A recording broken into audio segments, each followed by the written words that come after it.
En direct du Club de l'Ours aujourd'hui pour la traditionnelle réunion qui a rassemblé de nombreux membres sur un sujet très technique puisqu'il s'agissait de droit de la construction. Et pour en parler, eh bien, un spécialiste, maître Jean-Guillaume Monin du barreau de Lyon qui est spécialisé justement dans toutes ces questions de l'immobilier et de la construction. Maître, bonjour. Bonjour. Vous avez donc ce matin développé toutes les dernières normes en la matière de la construction. Qu'est-ce qui a changé ces dernières années dans ce droit de la construction et de l'immobilier? L'objectif de la réunion de ce matin était d'évoquer la dernière version de la norme AFNOR NFP 03001 qui a été publiée le 17 octobre 2017 et de comparer cette dernière version de la norme avec la précédente qui remontait à décembre 2000. Alors qu'est-ce qu'on peut dire de cette dernière version? Qu'elle prend en compte un certain nombre d'évolutions normales depuis décembre 2000. Ça fait 17 ans que la dernière version était utilisée et il était bien normal de toiletter le document pour cela. Alors ce document, il consiste en quoi? Il sert à quoi? À gérer les relations entre les donneurs d'ordre, les exécutants? Absolument. Sous une réserve, c'est de le choisir comme régisseur de vos relations, c'est-à-dire que les parties s'emploient à le désigner dans les pièces contractuelles comme étant applicable. Et une fois qu'elles l'auront fait, elles devront le respecter jusqu'au bout.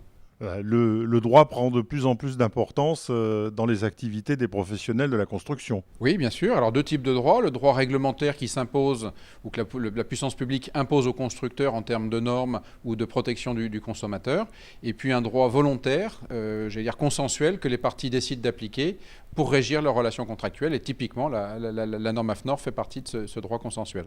Alors pour avoir échangé avec les professionnels ce matin, est-ce que vous pensez que tous ont suffisamment conscience de ces contraintes nouvelles? J'en doute parce que le document est nouveau, qu'il y a eu un peu d'informations, de publications d'articles sur le sujet, mais il faut que les professionnels s'emparent de la matière.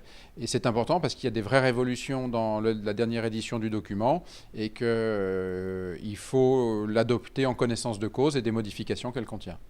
Ça fait 25 ans que vous exercez cette profession et dans ce domaine spécialisé. Qu'est-ce que vous pouvez nous dire de l'évolution de votre métier? Le métier d'avocat évolue considérablement. On entend parler un peu partout de l'intelligence artificielle qui va prendre le relais des avocats. Heureusement non, en tout cas pas tout de suite. L'utilité de l'avocat va demeurer comme premier conseiller du chef d'entreprise.